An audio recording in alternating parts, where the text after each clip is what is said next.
これからみんなでめちゃくちゃ踊って騒ごう騒ごう。Headbanger. Le Gai Savoir, Une émission de Raphaël Antoven avec Paola Rehmann à la technique Pierre Mine. et à la réalisation François Connac. Give me some new shit. Give me some new shit. Give me some new shit. Si l'histoire était une science exacte, agir serait inutile. Si l'esprit gouvernait le corps, il suffirait de connaître le solfège pour devenir Mozart. Si l'avenir était une science exacte, la prudence serait une superstition. Seulement voilà, c'est ici-bas que nous vivons, dans un monde mêlé de matière et soumis au hasard. People sing around. Et il faut un guide à ce chaos, un bel exemple qui invite à transformer le hasard en destin. Ce guide, c'est Aristote, dont nous allons vous parler aujourd'hui. Aristote, dont le géocentrisme vaguement obsolète débouche néanmoins sur l'anthropologie la plus pertinente qui soit. Preuve supplémentaire s'il en est que si, contrairement à l'astronomie, la philosophie ne fait pas de progrès, c'est qu'en un sens, peut-être, elle a déjà tout compris. Who's that bitch? Bonjour Raphaël. Bonjour Paola. Si vous cherchez la route la plus courte vers la vertu, alors passez votre chemin. Mais si vous êtes de ces voyageurs flâneurs que la route intéresse autant que la destination, alors ouvrez l'éthique à Nicomaque, car Aristote ne nous délivre pas la recette qui ferait de nous le parangon de la prudence. Et l'éthique à Nicomaque n'est pas un manuel ou un guide de bonne tenue, mais un ouvroir, mais une source. La prudence, nous apprend Aristote, n'est en aucun cas un pis-aller de la sagesse. Ce n'est pas non plus une sagesse provisoire, c'est une manière d'être au monde qui s'accommode de son inachèvement. Sagesse provisoire, avoir, et pis-aller aussi d'ailleurs, on verra. Écoutons Aristote. Une façon dont nous pourrions appréhender la nature de la prudence, c'est de considérer quelles sont les personnes que nous appelons prudentes. De la vie générale, le propre d'un homme prudent, c'est d'être capable de délibérer correctement sur ce qui est bon et avantageux pour lui-même. Non pas sur un point partiel, comme par exemple quelles sortes de choses sont favorables à la santé ou à la vigueur du corps, mais d'une façon générale, quelles sortes de choses, par exemple, conduisent à la vie heureuse. Une preuve, c'est que nous appelons aussi prudents ceux qui le sont en un domaine déterminé quand ils calculent avec justesse en vue d'atteindre une fin particulière digne de prix dans des espèces où il n'est pas question d'art. Il en résulte que, en un sens général aussi, sera un homme prudent celui qui est capable de délibération.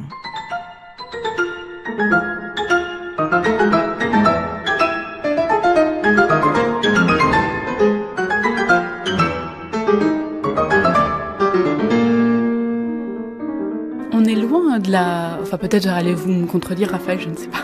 Mais on est loin de la méthode platonicienne qu'on a rencontrée à chaque fois qu'on a fait des émissions sur les dialogues de Platon où pour rechercher, on commence par rechercher l'essence de la chose en question avant de montrer les exemples qui possèdent cette vertu. Là, c'est l'homme prudent qui définit la prudence. On est aux antipodes de la méthode platonicienne, enfin, de la méthode que Platon revendique sans la mettre en œuvre. Parce que dans les dialogues de Platon, il y a une contradiction entre l'intention des dialogues et la façon dont ils sont construits. Ce que je veux dire, c'est que c'est toujours au milieu du dialogue que Socrate dit « Attention, attention, attention, on est mal parti ». On est mal parti parce qu'on a commencé à parler de quelque chose avant de l'avoir défini. Or, c'est deux mauvaises méthodes. Il faut donc s'essayer à un travail de définition pour ensuite parler correctement de ce dont nous parlons. Il le fait avec la justice, il le fait avec la vertu, il le fait avec la beauté. Il le fait avec toute une série de vérités absolues ou de vérités qu'on voudrait absolues. Mais la méthode qu'il met en œuvre n'est pas celle qu'il vante, n'est pas celle qu'il défend. Et Aristote, de ce point de vue, est plus cohérent que Platon, qui défend la méthode qu'il met en œuvre. C'est-à-dire que il considère que la prudence, alors puisque c'est d'elle qu'il s'agit en tout cas, donc c'est en ce qui concerne la prudence qu'Aristote ici se distingue ouvertement de Platon, il considère que la prudence n'est pas séparable de l'homme prudent. Qu'il n'y a pas tant de normes absolues à la prudence, et pour cause, on verra pourquoi, que d'exemples qui permettent de l'illustrer et qui nous apparaissent comme évidemment des exemples de prudence. De la même façon que la beauté nous apparaît dans son évidence, sans être corrélé, sans avoir pour cela besoin d'être corrélé à une définition de la beauté. C'est-à-dire que quiconque est saisi par le spectacle de la beauté ne fait pas un travail hypothético-déductif où il viendrait vérifier que tel ou tel spectacle rentre dans les canons d'une beauté préétablie ou prédéfinie. Eh bien, de la même façon, la prudence n'est pas séparable de l'exercice de la prudence. Or, ça, c'est une position contre laquelle Platon s'insurge régulièrement. Quand Hippias dit à Socrate « la beauté, c'est une belle vierge », Socrate lui dit « mais pas du tout, il faut travailler la beauté séparément de celui ou de celle qui l'incarne ». Quand Ménon dit « la vertu, c'est de savoir bien gouverner aux hommes », Socrate lui dit « mais pas du tout, parce que tu me donnes tout un essaim de vertu, parce que tu diffractes la vertu en exemple, tu la disperses en exemple, au lieu d'essayer de la saisir elle-même. » Oui. Alors, est-ce qu'on pourrait s'en tenir là pour Aristote et dire la prudence, c'est Périclès? Et puis on s'arrête là? Alors, c'est pas que lui, même si Périclès est l'un des modèles de la prudence chez Aristote, c'est l'un de ses exemples favoris. Voilà, c'est un des exemples qu'il préfère. Mais en vérité, pour comprendre la spécificité, la singularité et je crois la grandeur de la théorie de la prudence chez Aristote, théorie, je ne sais pas si on peut parler d'une théorie justement. On est au livre 6 de l'Éthique à Nicomaque. Et la grandeur de cette théorie, la splendeur de cette théorie vient du fait qu'elle ne se sépare jamais de son incarnation. Et surtout que c'est une théorie qui fait l'éloge de la médiété, qui fait l'éloge du juste milieu, qui fait l'éloge du moyen terme. Ce faisant, et c'est important de trouver grande cette théorie, parce que c'est une phrase de Camus que je cite de mémoire, il faudra faire litière, dit Camus, d'un des préjugés de l'époque, qui voudrait qu'une sagesse sans démesure soit une sagesse sans grandeur.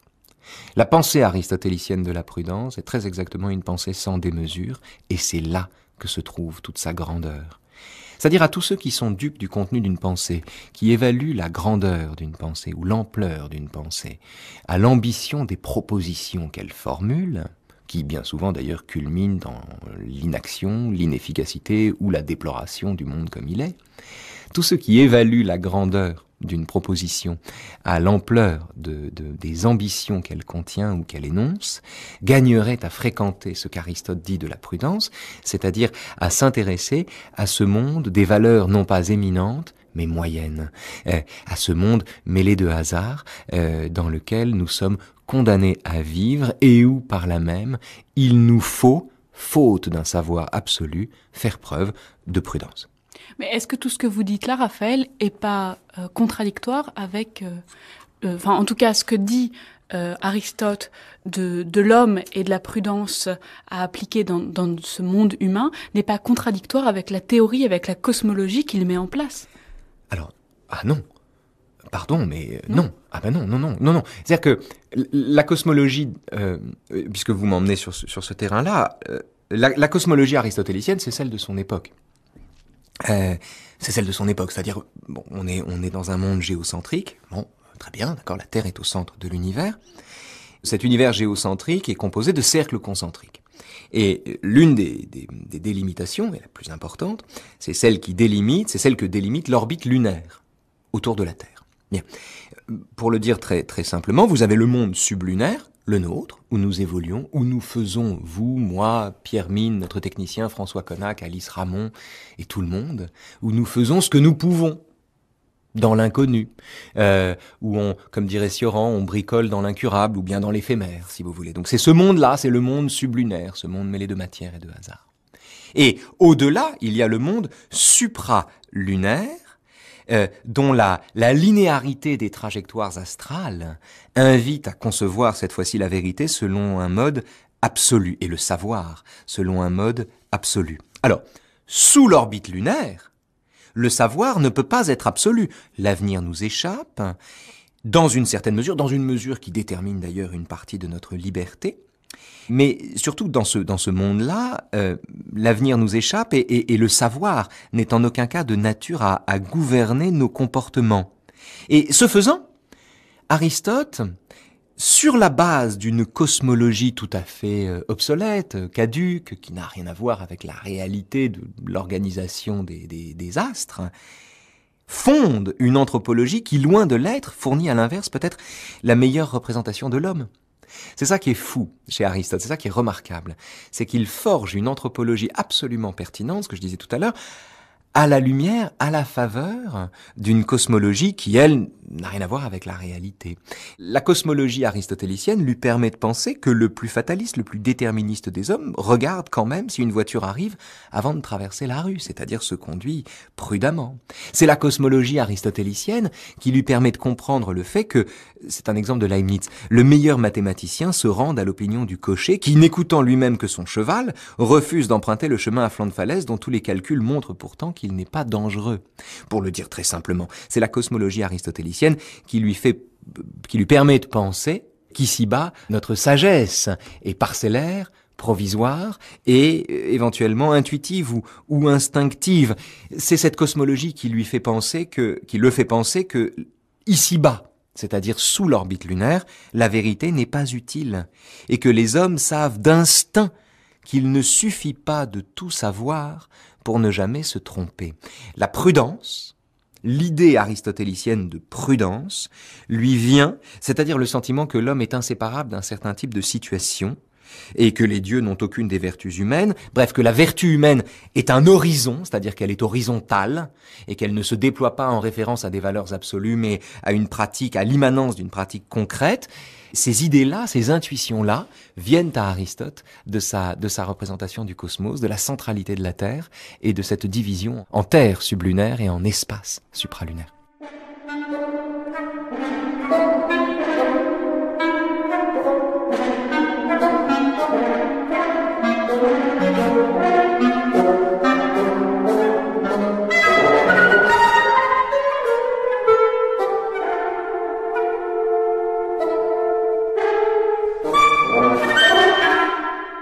Il faut revenir sur ce mot de prudence, parce que la façon dont l'entend Aristote n'est peut-être pas la façon dont nous avons coutume de l'entendre, et depuis longtemps, par exemple, quand on pense à l'art de la prudence, de Balthazar Gracian, où on entend que le silence est le sanctuaire de la prudence, qu'il vaut mieux se retenir d'agir plutôt que d'agir de façon trop rapide, etc. On a coutume de voir dans la prudence une idée de tempérance, de rétention, de vaut mieux pas que j'agisse là au risque de me tromper, alors que c'est pas du tout ce que dit Aristote. La prudence en tout cas tel que je l'ai compris, et je le signale quand même, que j'ai pas forcément lu tout dans le texte d'Aristote lui-même, mais je me suis aidée de l'essai que Pierre Aubinck consacre à la prudence chez Aristote. La prudence chez Aristote, qui est un essai absolument remarquable, oui, absolument remarquable. Et c'est là qu'on comprend, c'est là que j'ai vraiment compris que la prudence, c'était un agir, c'était l'art de faire. Alors, non seulement la prudence est un agir, mais surtout, en réalité, il me semble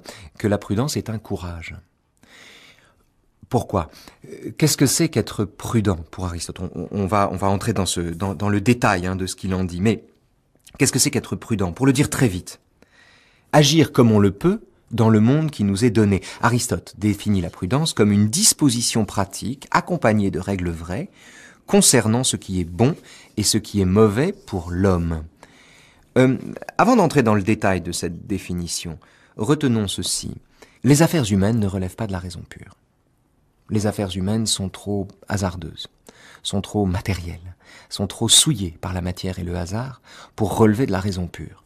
On ne lit pas le monde à la faveur d'une grille binaire, en bien et mal, en blanc et noir. Le paradoxe, c'est que c'est à la faveur d'une grille binaire entre supralunaire et sublunaire qu'Aristote introduit justement la grille complexe et toute relative de la prudence. Mais là où je parle de la prudence comme d'un courage, c'est que qu'est-ce que c'est qu'être prudent ? Être prudent, c'est accepter que le fait d'être sur Terre impose d'agir sans savoir véritablement pourquoi nous agissons ni où nous allons en agissant. Le fait d'être sur Terre nous impose de naviguer à vue.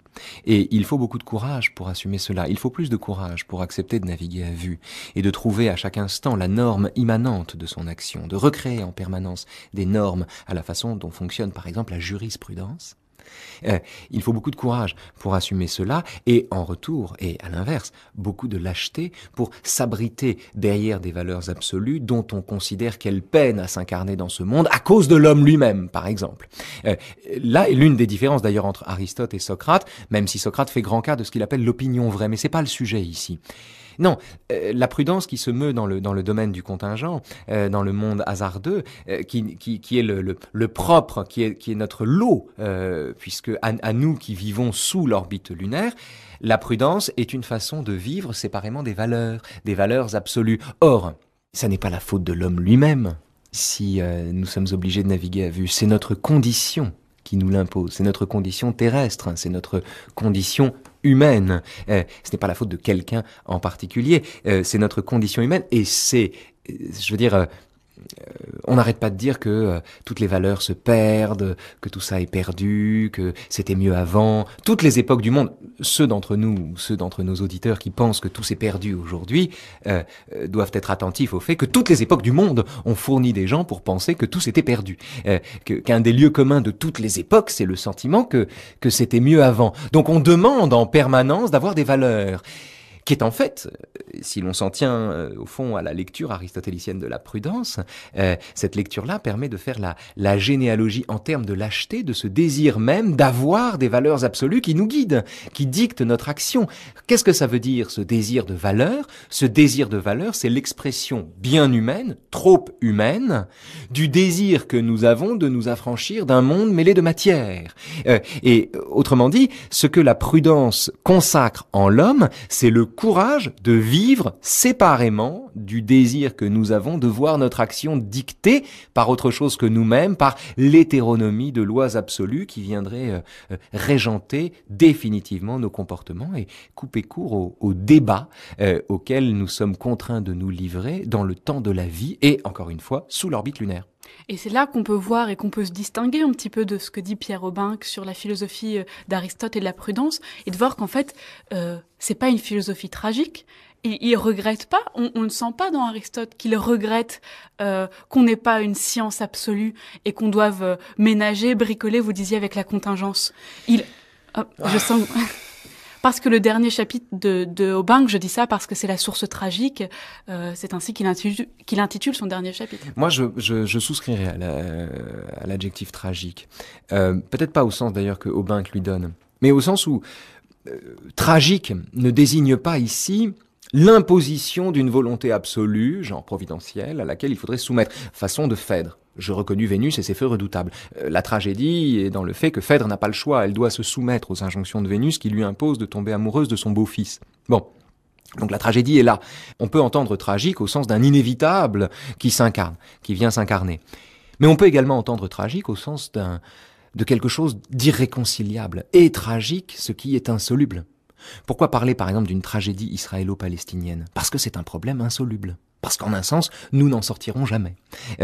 C'est en cela qu'on peut parler de tragédie. Parler de tragédie, c'est renoncer à résoudre un problème, au fond.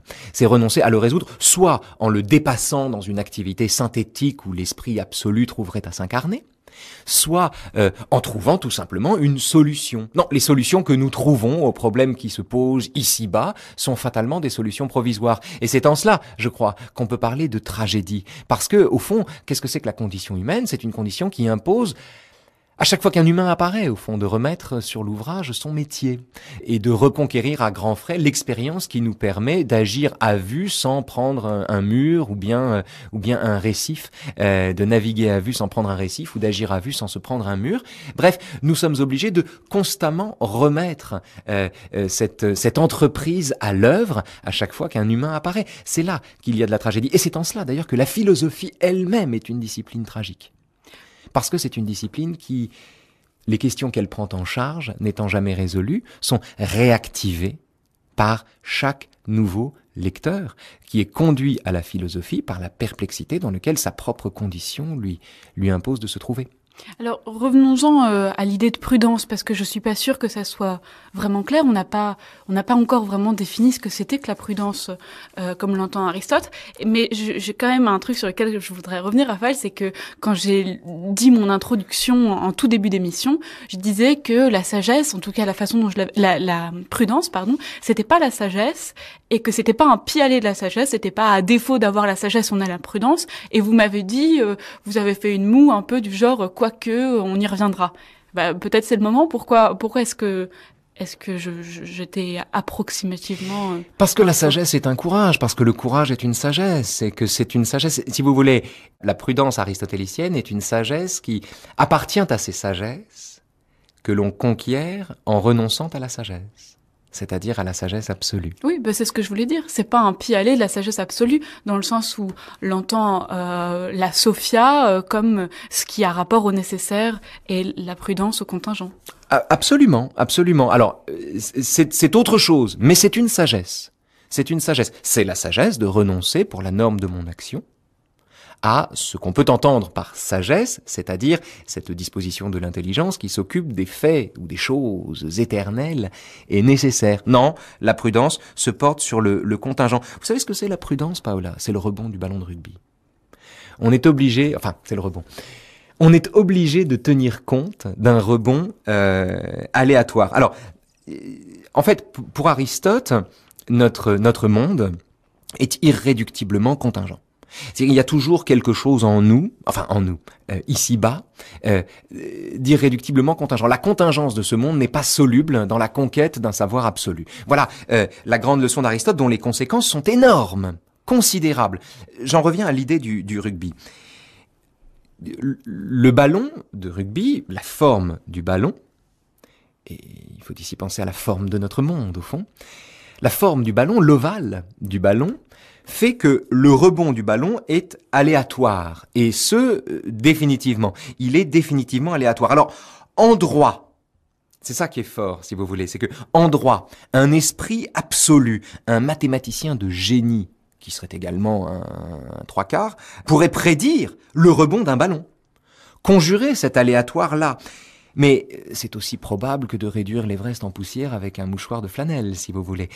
C'est tellement improbable, c'est tellement impossible que cette possibilité en droit de prédire le rebond du ballon et donc de conjurer l'aléatoire est dissipée par la pratique du rugby qui fait que qui consacre l'impossibilité du savoir absolu du rebond. On est obligé de tenir compte de cet aléatoire et on ne peut pas faire, si vous voulez, c'est tellement difficile de prédire la trajectoire d'un ballon qu'au fond, il faudrait éviter du point de vue d'Aristote le sentiment que on peut tout connaître et qu'au fond le hasard, comme dit Spinoza, n'est que la mesure de notre ignorance. Non, Aristote fait valoir la non-pertinence du savoir absolu dans un monde qui ne s'y prête pas ou qui s'y prête si peu dans les faits qu'on peut douter qu'il s'y prête en droit. Bref, Spinoza serait pas d'accord, voilà. D'accord, mais... Et pourtant, c'est le même homme qui dit « sois prudent » comme devise, chaoté. Mais ça, c'est une autre histoire. Vous semblez faire, Raphaël, avec ces exemples du ballon de rugby, etc., presque du coup de dé, en fait, de la prudence, un dévouement à l'aléatoire, au contingent. Mais tout de même, c'est une vertu intellectuelle. Il s'agit d'essayer de prendre la bonne décision. Il y a une part de délibération dans la prudence. C'est pas seulement de l'intuition, et puis hop, j'y vais et on verra. Absolument, c'est une part de délibération, c'est un usage de la rationalité. Mais encore une fois, il faut bien comprendre que pour Aristote, ce qu'il appelle l'objet de l'action, comme l'objet de la production, appartient au domaine de ce qui peut être autrement. On agit sur ce qui pourrait être différent. Ça veut dire quoi? Ça veut dire que l'action immanente, ici-bas, la praxis, a moins pour objet la nature que les défaillances ou l'inachèvement de la nature. Dans un monde parfaitement transparent à la science, Paola. Dans un monde complètement transparent, c'est-à-dire où il serait établi que rien ne peut être autrement qu'il n'est. Il n'y aurait aucune place pour l'art, ni, d'une façon générale, pour l'action humaine. L'homme d'Aristote, l'homme aristotélicien, s'insinue dans les lacunes de la nature. La science n'explique pas tout. Il existe un hasard fondamental qui impose au fond à l'homme, pour finir d'ordonner le monde, de prendre la relève d'une providence défaillante. La prudence, on va voir comment elle fonctionne, mais la prudence, c'est une philosophie seconde, amoureuse du réel, de ses contraintes, de son obscurité, et qui, in fine, se donne comme l'unique règle de conduite à laquelle les mortels puissent se fier. Rien ne ressemble plus à la prudence d'Aristote que la morale par provision chère à Descartes. Pourquoi est-ce que je dis ça, Paola? Vous n'êtes pas d'accord, d'ailleurs? Oui, non, parce que la morale par provision, en substance, de la façon dont je m'en souviens, c'est si t'es perdu en forêt, marche tout droit, et puis cesse d'hésiter, et puisque tu sais pas, applique ce principe-là. Ça, c'est une des maximes de la morale provisoire. Il y a aussi changer ses désirs plutôt que l'ordre du monde, respecter les mœurs du lieu où on se trouve. Bref, toute une série de conseils que Descartes donne. D'ailleurs, il faudra qu'on l'examine, la morale provisoire. Hein. On fera ça dans le Gai Savoir, c'est intéressant, dans le discours de la méthode. On n'en a jamais parlé du discours de la méthode. Ce sont tous les conseils que Descartes se donne à lui-même dans l'attente de découvrir la vérité. C'est-à-dire dans l'attente de découvrir une vérité qui lui permettrait de fonder ensuite une morale, cette fois-ci non pas provisoire, mais définitive. Or, évidemment, nos vies étant provisoires, la vérité qu'il s'attend à découvrir est hors d'atteinte. Et ainsi, la morale provisoire que forge Descartes est une morale pour le temps de la vie. C'est une morale qui renseigne sur le fait, alors typiquement aristotélicien, qu'à la différence des valeurs immuables, la prudence se montre mais ne s'enseigne pas, et comme elle ne cherche pas dans l'absolu la règle de la vertu, elle n'est transmissible que par l'exemple d'une vie, et surtout que la prudence, on n'en sort jamais. De la même manière qu'on ne se défait jamais de la morale provisoire. On n'en sort jamais. On n'en sort qu'en sortant de la vie. On en sort, ou alors on en sort... Je veux dire, Aristote, et c'est là que sa cosmologie ne fonctionne pas, l'homme continuera d'avoir à être prudent, et ça continuera d'être sa condition, le jour où il posera un pied sur Mars, c'est-à-dire le jour où il dépassera justement l'orbite lunaire. Ça ne changera rien. Ça ne change rien au problème. Ça ne change, comme il ne change rien au problème de savoir si nous sommes seuls ou non dans l'univers. Ça ne change rien au problème. Le problème, c'est la différence de nature qu'il y a entre le monde de l'éternité et de la nécessité et le monde du hasard dans lequel il faut bien se mouvoir, se déplacer. Donc, c'est cette sagesse immanente qui fait que, au fond, tout homme peut se contenter de souscrire à des vérités absolues ou des impératifs catégoriques qui n'engagent à rien. Mais peu d'hommes savent s'en tenir à la prudence des prudents, c'est-à-dire à l'audace d'abjurer les valeurs absolues au nom de l'évidence que les affaires humaines, elles sont immanentes et que il faut chercher, on ne peut pas chercher ailleurs qu'en soi-même, à tout instant, c'est-à-dire à l'instant présent, les principes ou les normes de son action. C'est là qu'il faut du courage pour être prudent. Être prudent, c'est assumer la condition dans laquelle nous nous trouvons, qui nous impose de chercher ici-bas, tout de suite et maintenant, à partir de ce hasard fondamental dont notre lieu d'habitat et lesté les normes de notre action. C'est pourquoi nous estimons que Périclès et les gens comme lui sont des gens prudents, en ce qu'ils possèdent la faculté d'apercevoir ce qui est bon pour eux-mêmes et ce qui est bon pour l'homme en général. Et telles sont aussi, pensons-nous, les personnes qui s'entendent à l'administration d'une maison ou d'une cité. De là vient aussi le nom par lequel nous désignons la tempérance, pour signifier qu'elle conserve la prudence. Et ce qu'elle conserve, c'est le jugement dont nous indiquons la nature. Car le plaisir et la douleur ne détruisent pas et ne faussent pas tout jugement, quel qu'il soit. Par exemple, le jugement que le triangle a ou n'a pas ses angles égaux à deux droits, mais seulement les jugements ayant trait à l'action. En effet, les principes de nos actions consistent dans la fin à laquelle tendent nos actes. Mais à l'homme corrompu par l'attrait du plaisir ou la crainte de la douleur, le principe n'apparaît pas immédiatement et il est incapable de voir en vue de quelle fin et pour quel motif il doit choisir et accomplir tout ce qu'il fait, car le vice est destructif du principe. Par conséquent, la prudence est nécessairement une disposition accompagnée d'une règle exacte, capable d'agir dans la sphère des biens humains. Je citais Périclès tout à l'heure, c'était en partie à ce texte que je faisais référence, et on voit d'ailleurs dans ce texte à quel point la prudence est une vertu politique, mais aussi Et surtout, pardon de vous interrompre, Paola, Allez-y. à quel point la sagesse n'est pas un art politique. La sagesse au sens où elle porte sur ce qu'il y a d'éternel et de nécessaire.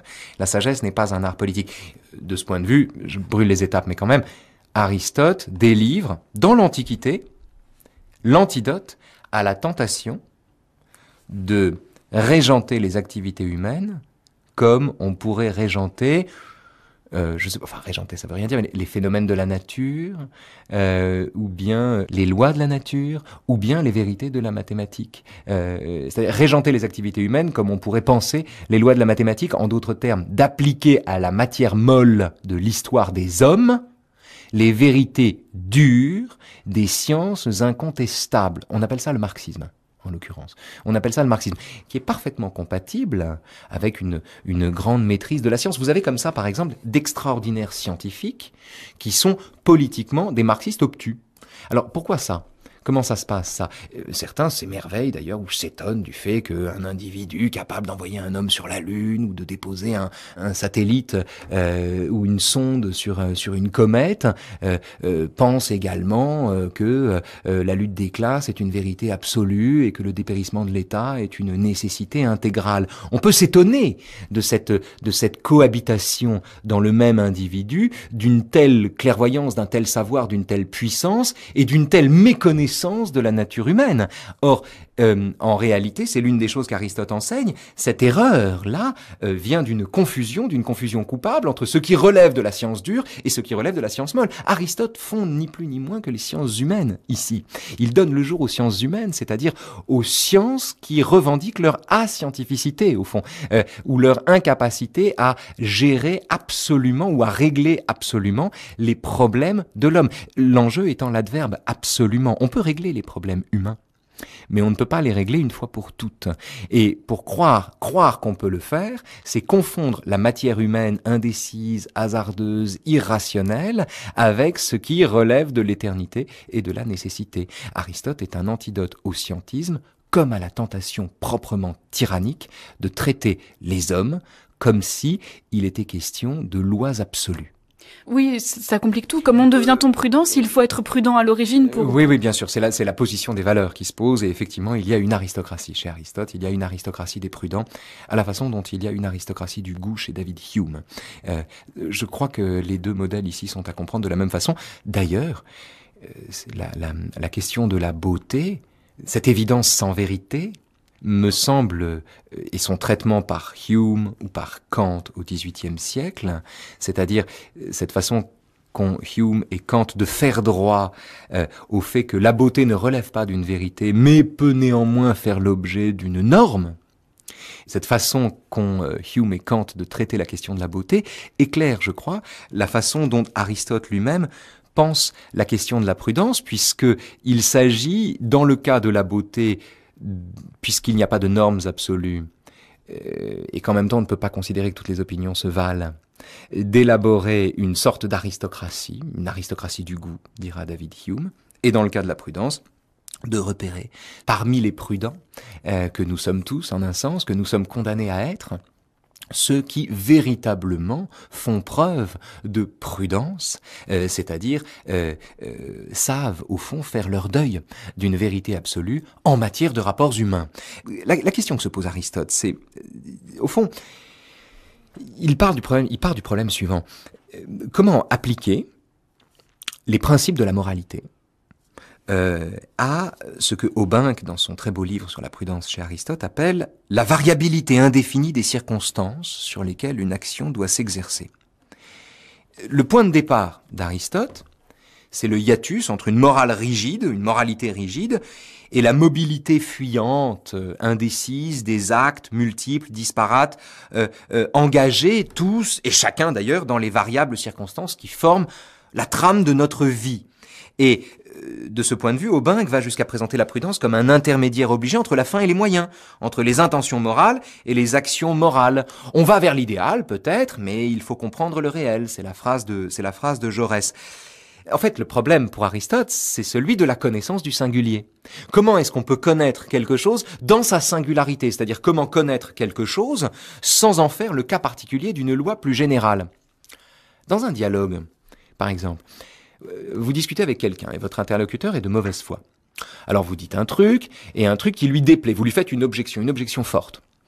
Plutôt que d'intégrer cette objection, plutôt que de la faire sienne ou plutôt que de l'assumer et d'essayer d'y répondre, si votre interlocuteur est de mauvaise foi, il dira « Oh oui, mais ça c'est l'objection traditionnelle que font tous les marxistes ou bien tous les sociodémocrates ou bien tous les ci, tous les ça. » Bref, il indexera votre propos sur une position générale, sur une théorie générale, c'est-à-dire qu'il méconnaîtra ce qu'il y a de singulier dans la proposition ou dans l'objection que vous lui faites. Il s'intéressera d'abord à la façon dont ce que vous dites s'inscrit dans un courant de pensée dans lequel il veut vous inscrire pour discréditer a priori la parole dont l'examen lui poserait à lui des problèmes insolubles. Vous voyez ce que je veux dire? L'enjeu, c'est la connaissance du singulier. Comment connaître le singulier, c'est-à-dire comment connaître quelque chose sans le noyer dans l'ensemble conceptuel et déterminant à l'intérieur duquel cette chose viendrait trouver sa place au titre d'un cas particulier. Excusez-moi, mais j'ai un peu perdu le fil par rapport à la prudence. Mais c'est très simple. Qu'est-ce que c'est que la prudence? La prudence est une action immanente, c'est une action immédiate, c'est-à-dire que le même homme, parce qu'il est prudent, peut un jour considérer que dire ceci est pertinent, et le lendemain considérer que, au vu des circonstances, dire ceci n'a aucun sens. Une histoire drôle, Paola, peut tomber à plat, comme elle peut déclencher l'hilarité. Tout est une question d'occasion, de kairos. C'est-à-dire que il faut dire les choses au bon moment. Et il faut avoir l'intuition du moment où l'on dit les choses. La prudence et ce sens du moment, c'est cette façon de prendre acte du moment. Une chose, une déclaration, une vérité, entre guillemets, n'est pas séparable des conditions de son émergence ou des conditions de son énonciation. Elle n'est pas séparable. Et c'est se méprendre que de croire qu'elle est séparable, comme c'est se méprendre que de vouloir tenir ou inscrire une parole dans un ensemble plus général, au lieu de faire droit à la singularité irréductible d'une parole, qui est l'émanation du rapport que j'entretiens aux circonstances qui me sont données ici et maintenant. Vous voyez ce que je veux dire? Oui, vous allez me dire si j'ai compris ou pas, mais vous avez cité Jaurès. Est-ce que justement, c'est pas la différence entre Jaurès et Chamberlain, cette question de prudence? Vous voulez dire Chamberlain au sens où il a signé les accords de Munich? Oui, et je veux dire, les deux étaient pour la paix, Jaurès en son temps, Chamberlain en son temps, mais le kairos n'était pas le même. C'est un excellent exemple. Jaurès est celui qui, au péril de sa vie, a eu, et du point de vue aristotélicien, je revendique ici l'expression, la prudence, c'est-à-dire le courage inouï, de s'opposer à ce qui lui semblait la promesse d'un carnage. Considérant qu'il était beaucoup plus dangereux de souscrire à ce carnage et de verser dans les passions folles ou les intérêts financiers qui le dictent ou qui ont dicté l'avènement ou l'arrivée, il était beaucoup plus dangereux d'y céder que de s'y opposer, au fond. C'est celui qui, compte tenu des circonstances... Alors, Jaurès est hostile à la guerre, mais il n'est pas hostile à la guerre parce qu'il est hostile à la guerre, si vous voulez. Ça n'est pas un pacifisme absolu. Je veux dire ici quelque chose dont je suis absolument convaincu et qu'on pourra contester. Je pense que Jaurès n'aurait jamais été munichois. Voilà. Je pense que le même homme qui s'est opposé au péril de sa vie au déclenchement de la guerre de 14 n'aurait pas signé les accords de Munich. Tout simplement parce que la prudence qui commande en 14 de s'opposer de toutes ses forces, autant que possible, de toutes les petites forces d'un seul individu, si éloquent soit-il, à l'arrivée d'un carnage, la prudence qui dicte ce comportement-là est également ce qui dicterait le sentiment que si on signe les accords de Munich en 38, non seulement on ne calme pas les velléités belliqueuses d'Hitler, mais on lui montre qu'en réalité, on va lui laisser le champ libre, ce qui est exactement ce qu'ont fait Chamberlain, Daladier, etc. C'est-à-dire les signataires de l'accord de Munich. La prudence, c'est pas la lâcheté. La prudence, c'est pas la lâcheté. Pour prendre d'autres exemples, quand le général de Gaulle, à la tête d'une armée de 5000 hommes, et encore, décide que la vraie France ne s'est pas soumise à l'Allemagne et que ça n'est pas le maréchal Pétain qui est fondé à l'incarner, le calcul des circonstances, au fond, et la délibération qui est la sienne, lui fait adopter la position qui lui semble la meilleure. Alors on pourrait considérer que c'est le caractère du général de Gaulle. Oui, c'est le caractère du général de Gaulle qui fait qu'il s'oppose, mais c'est pas un principe. C'est une question de caractère, pas une question de principe. Tous ces hommes-là, Périclès, De Gaulle, Jaurès, ne se donnent pas des principes plus forts que leur caractère. Chamfort, évidemment. Oui, c'est la phrase de Chamfort, ne pas se donner de principes plus forts que son caractère. Phrase que Camus aimait tellement. Et d'ailleurs, voyez à quel point se donner des principes plus forts que son caractère, c'est vouloir justement recouvrir le monde d'un filtre absolu et absolument vrai qui, en définitive, nous dispenserait de réfléchir avant d'agir, c'est-à-dire nous dispenserait d'être prudents. La prudence ne consiste donc pas, au contraire, à se donner des principes plus forts que son caractère, mais à avoir du caractère et à prendre la bonne décision compte tenu des circonstances, c'est-à-dire à faire le mieux de ce que les circonstances ont fait de nous. Le général de Gaulle, s'opposant au maréchal Pétain comme à l'Allemagne nazie, le général de Gaulle agit ici, à cet instant, en homme prudent, quel d'ailleurs l'histoire rend raison. Le maréchal Pétain agit en lâche. Ça n'est pas du tout le même geste, parce que il est tout simplement plus dangereux, l'état des forces en présence, la situation géopolitique, la position de l'Allemagne, les discours qui portent l'Allemagne à agir comme elle agit au déclenchement de la Deuxième Guerre mondiale, tout cela montre que être prudent à cet instant, c'est s'y opposer. c'est s'y opposer, alors que c'est être lâche que de ne pas s'y opposer. Tout simplement. Donc, prudence et lâcheté n'ont rien à voir. La prudence a plus à voir avec le courage qu'avec la lâcheté, c'est-à-dire avec le courage de chercher à chaque instant la norme de son action, qu'avec la lâcheté, qui consiste en toutes circonstances à faire le calcul de son intérêt et à essayer d'éviter les coups autant que possible. La prudence n'est pas là. La prudence n'est pas dans le fait d'éviter ces coups. Ça, c'est la pusillanimité. C'est la lâcheté. La prudence est dans le fait d'adapter son comportement à une situation donnée. C'est tout à fait différent. Et c'est en cela aussi que la prudence n'est pas l'habileté. Mais... C'est en cela qu'on peut dire que la prudence n'est pas l'habileté, même si la prudence a besoin d'habileté, puisque cette connaissance du singulier, cette action droite, ce discours droit, orthos logos, cette conception droite, en quoi consiste la prudence, repose constamment sur le hiatus qui ne peut pas être comblé entre, non pas le monde comme il est, le monde comme il doit être, mais le monde astral et le monde terrestre. Nous sommes engagés, Paola, nous sommes embarqués, comme dirait l'autre. Et cet engagement, cet embarquement dans la vie est un embarquement que l'intelligence humaine ne parvient jamais à éclairer complètement. Alors, on se pose la question, Aubin se pose la question, la prudence, dit-il, est-elle une forme de connaissance? Non, si par connaissance on entend une sagesse qui viendrait dire la vérité des phénomènes, parce que les phénomènes ne s'y prêtent pas. Ou alors, si vous voulez, à ce moment-là, ce serait une sorte de connaissance dégradée.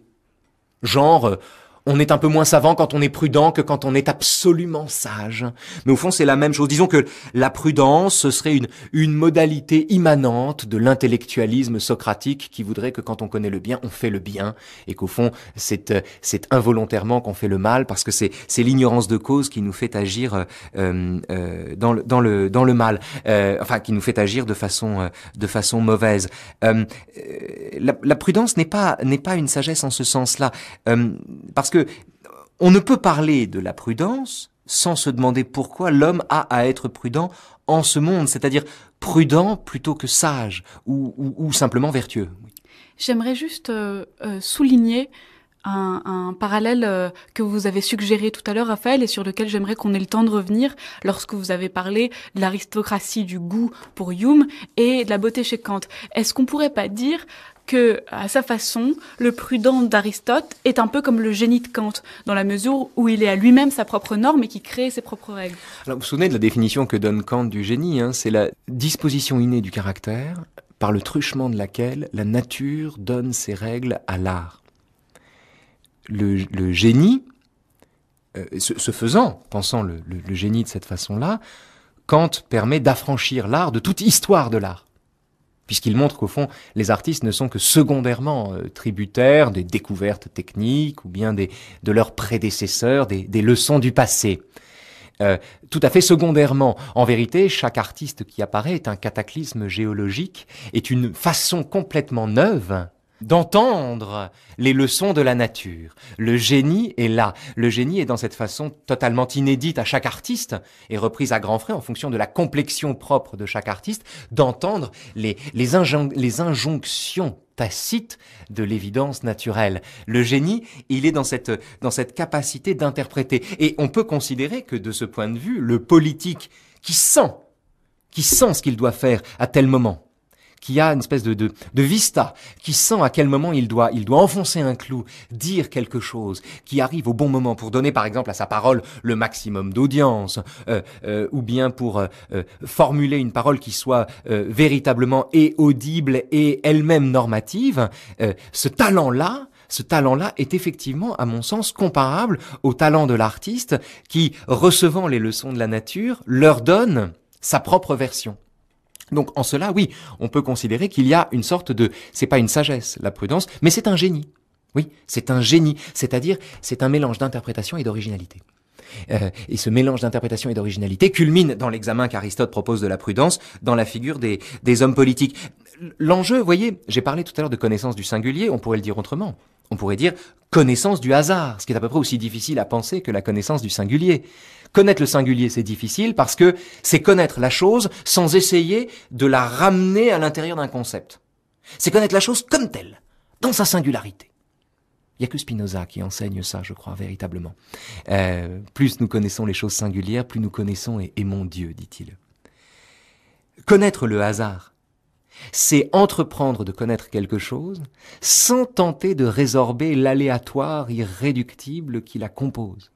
Ou un événement sans tenter d'en résorber les contingences qui en déterminent l'arrivée. L'enjeu, c'est d'élaborer une sagesse humaine. Cet enjeu-là, on le trouve chez Camus. Qu'ai-je à faire d'une vérité qui ne doive pas pourrir? Elle n'est pas à ma mesure, et l'aimer serait un faux semblant. Ce sont les problèmes de la tragédie grecque.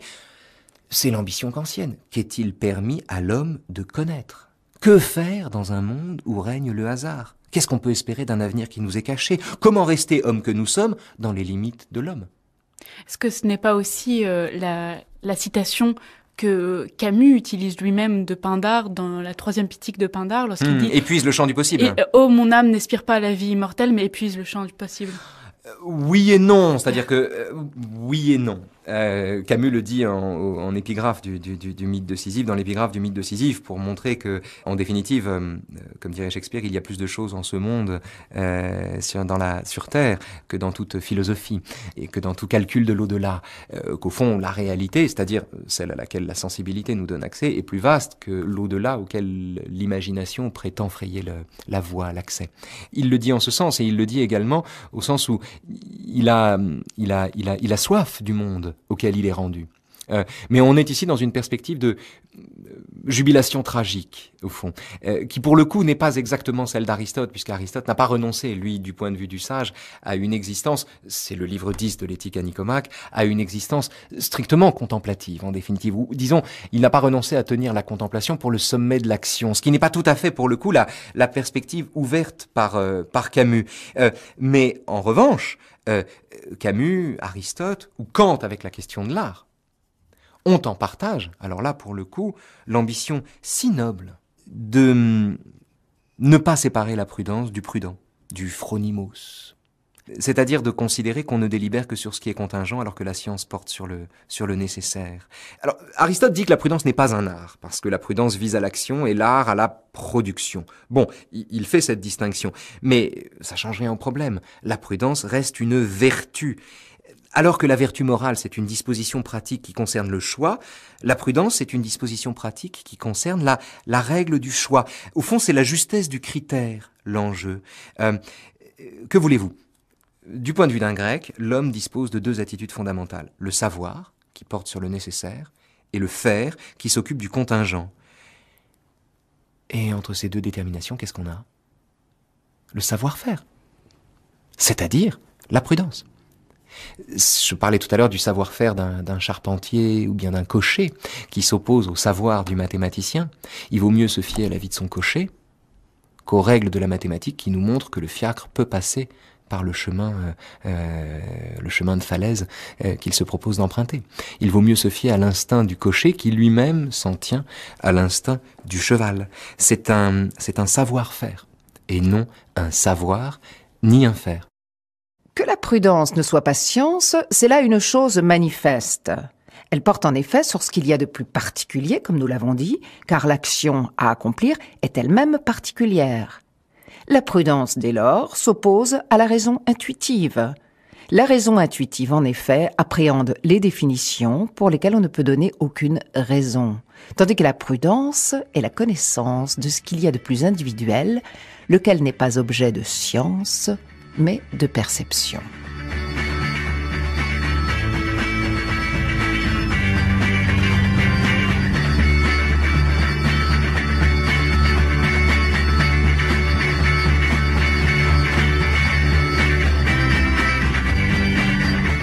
J'aimerais confronter juste le texte d'Aristote qu'on vient d'entendre à quelques lignes qui viennent, cette fois, de l'essai de Aubinck. La prudence chez Aristote, donc voilà, oui. Et c'est avoir du jugement, ce n'est pas le jugement, je précise dans le sens du jugement que doit avoir le prudent. Avoir du jugement, ce n'est pas subsumer le particulier sous l'universel, le sensible sous l'intelligible. C'est sensible et singulier soi-même, pénétrer d'une raison plus raisonnable que rationnelle le sensible et le singulier, c'est, vivant dans un monde imprécis, ne pas chercher à lui imposer la justice trop radicale des nombres, mortel, ne pas juger les choses mortelles à l'aune de l'immortel, homme, avoir des pensées humaines. C'est magnifique. On peut pas mieux dire, hein. C'est vraiment un essai remarquable, hein. La prudence chez Aristote, d'Aubinck. On connaît, de Pierre Aubinck, le problème de l'être chez Aristote. On connaît, mais on va se calmer. Hein. Les cagneux connaissent le problème de l'être chez Aristote et les agrégatifs, et encore pas tous. Mais on connaît moins ce texte sur la prudence chez Aristote, disponible en quadrige, est vraiment très beau. Et je le dis d'ailleurs à nos auditeurs parce que c'est un texte qui a une apparence d'oxographie assez peu distrayante, quoi. Hein. On sent que c'est un texte pour les étudiants. Mais alors, il y a dedans des formules, des bonheurs de formules et une façon de résumer une pensée que je trouve absolument admirable. Donc, faites cet effort, chers auditeurs. Procurez-vous la prudence chez Aristote de Pierre Aubinck comme une voie d'accès, mais alors royale, au livre 6 de l'éthique à Nicomaque et au chapitre plus spécifiquement consacré à la prudence, à la question de la prudence. Parce que le prudent, c'est pas celui qui sait. Et ça n'est pas non plus l'ignorant qui légifère. C'est pas le philosophe roi qui possède le savoir, si vous voulez. Hein. Le prudent, ça n'est pas celui qui, ayant contemplé la vérité dans sa transcendance, y puise ensuite la norme de son action. Le prudent n'est pas théonome. Il ne va pas chercher la loi en Dieu. Et dans le même temps, il n'est pas non plus relativiste. C'est-à-dire que le prudent ne dira pas que l'homme est la mesure de toute chose, phrase de Protagoras, et il ne dira pas non plus que Dieu est la mesure de toute chose, phrase de Platon qui l'oppose au relativisme protagoréen. Pour le prudent, ça n'est ni Dieu qui est la mesure de toute chose, ni l'homme qui est la mesure de toute chose. Dans un cas, si vous voulez, dans un savoir absolu, et dans l'autre, dans un savoir absolument relatif. En vérité, ce que dit Aristote en résumant la prudence à l'homme prudent, au comportement de l'homme prudent, en rappelant à la prudence sa source incarné, Aristote fait valoir une aristocratie de la prudence, qui renvoie d'ailleurs à ce que Nietzsche peut dire du fort d'ailleurs. En fait, qu'est-ce que ça veut dire ? C'est le problème de la fondation d'un jugement. Il n'y a pas de vérité absolue sur lesquelles on peut s'appuyer pour fonder un jugement. Il n'y a pas de loi absolue, il n'y a pas de vérité absolue. Bon. Est-ce à dire que chacun est la source de sa propre action ? Non plus. Oui et non. Oui, parce que chacun agit comme il peut.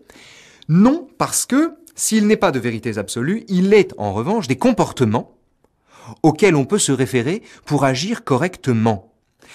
Et c'est en cela qu'aux yeux d'Aristote, le prudent, l'homme prudent, est à lui-même son propre critère. Là encore, on est dans l'évidence sans vérité. La prudence ne se définit par rapport à rien. Il n'y a pas de concept de prudence auquel on pourrait accoler ensuite tel ou tel cas particulier.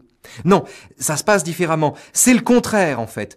La prudence n'a pas d'essence, elle n'a que des incarnations qui nous semblent évidemment l'expression de la prudence après coup. C'est toute la différence d'ailleurs que pointe Aubinck entre Platon et Aristote. Pour Platon, l'homme de bien, le bon gouvernant par exemple, est celui qui a les yeux fixés sur le bien. Or, dit Aubinck, pour Aristote, c'est nous, pauvres hères ou pauvres errants, qui avons les yeux fixés sur l'homme de bien. En fait, on est descendu d'un cran. Mais cette redescente-là est un progrès. C'est un progrès dans la pensée, c'est un progrès dans le processus qui consiste, pour la philosophie, à penser la réalité du praticable, et non le monde idéal dont on peut regretter l'absence à chaque instant. C'est un progrès parce que... Alors, c'est un progrès en ce sens, et c'est un progrès qui prend la forme d'une sorte de retour à l'idéal archaïque du héros, du spoudaios. C'est-à-dire celui qui s'impose moins par son savoir que par ses exploits. C'est l'homme qui est à lui-même la mesure de sa valeur. C'est ce qu'on appelle le valeureux. Et c'est celui en qui, aux yeux d'Aristote, la volonté est moins éclairée que éclairante. Alors, il dit ça. Le valeureux juge de chaque chose droitement, et en chaque chose, c'est le vrai qui lui apparaît. Et sans doute, le valeureux se distingue-t-il principalement en ce qu'il voit le vrai en toute chose, comme s'il en était la règle et la mesure. Il dit « comme si osper », c'est le mot grec pour dire « comme s'il en était la règle et la mesure ». Qu'est-ce que ça veut dire ? C'est-à-dire que de la même façon que Hume élabore une norme du goût à partir de la relativité des goûts, genre des goûts et des couleurs, on ne discute pas. Oui, d'accord, mais enfin, que voulez-vous, Homère, c'est quand même pas Guy Descartes. Bon, cette concession à la normativité du goût par Hume permet de comprendre la façon qu'a Aristote, l'ambition aristotélicienne, de récuser les vérités absolues comme norme de notre action, la théonomie de ces vérités absolues, au profit non pas du relativisme, car tous les hommes comme toutes les opinions ne se valent pas, mais au profit des hommes de valeur qui, par leur action, sont juges de la valeur elle-même. Périclès, Pythagore, Parménide, Anaxagore. Alors, non, en vérité, Pythagore, Parménide, Anaxagore sont présentés par Aristote comme des sages. Périclès est présenté comme un prudent. Parce que Périclès, à la différence de ces sages, est ce qu'on appelle un homme mesure. Il est invoqué pour l'excellence de son exemple et pour la rectitude de son jugement. C'est un homme dont la qualité intellectuelle est d'abord une bravoure. Aristote récuse la subordination de la vertu à la science. Mais dans le même temps, il n'abjure pas le raisonnement. Il adhère à l'idée d'une règle droite, d'une règle conforme, mais c'est une règle qui est toujours individualisée, incarnée, personnalisée dans la personne du prudent. La prudence a un fondement existentiel. Il n'y a pas de prudence sans prudent, mais dans le même temps, on ne serait pas prudent si on n'avait pas la prudence. Et on retrouve ce génie propre d'Aristote, qui est d'être de l'aristotélisme, si j'ose dire, qui est d'être une pensée du caractère.